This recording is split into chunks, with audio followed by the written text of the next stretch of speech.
ito tapos na, luto na. Kain na tayo, ha? Kain na tayo! Good thing. Gusto yung considered my blueprint.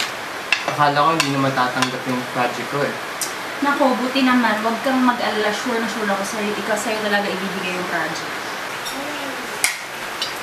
Grabe ko, alam mo lang kung gano'ng kahirap yung exam namin kanina. Wala talaga ako may sagot ng mga problema ako.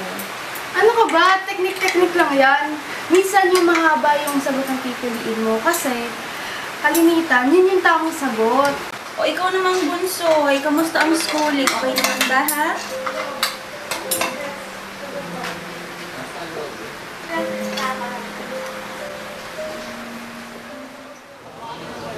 Isa na naman si Jasper.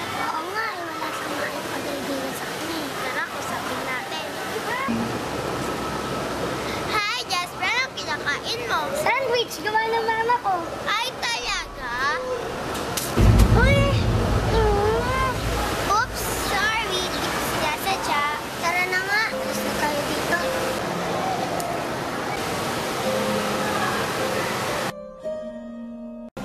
Ikaw ba'y biktima ng pang-aabuso, pamamahiya, o pananakit ng mga kaklase? Ang bullying ay isang sitwasyon kung saan ang pamamahiya, verbal at physical abuse, pananakit, ay kadalasan nagaganap sa mga eskwelahan o playground. Pero, paano nga ba may iwasan ang pambubuli o mga nambubuli sa'yo? Tip number 1. Kung meron man nabubuli sa'yo, isumbong ka agad sa teacher o sa mas nakakatanda. Tip number 2. Hanggat maaari, umiwas sa mga taong nambubuli sa'yo. Tip number 3. Kapag sinaktan ng bully, huwag nang gumanti para mas makaiwas sa malaking bully. Tip number 4. Kapag inaasar ka, huwag mo na lang pansin. Tip number 5. Higit sa lahat, pataasin ang kumpiyansa sa sarili. Eh, paano naman matutulungan ang mga biktima ng bullying? Iwasan ang pagpapaalala ng mga bagay na may kinalaman sa bullying. Ang pagkakaibigan ay maaaring maging solusyon upang mapura ang imahe ng pamumuhay.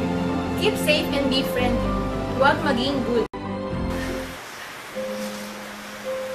Ano po kasi?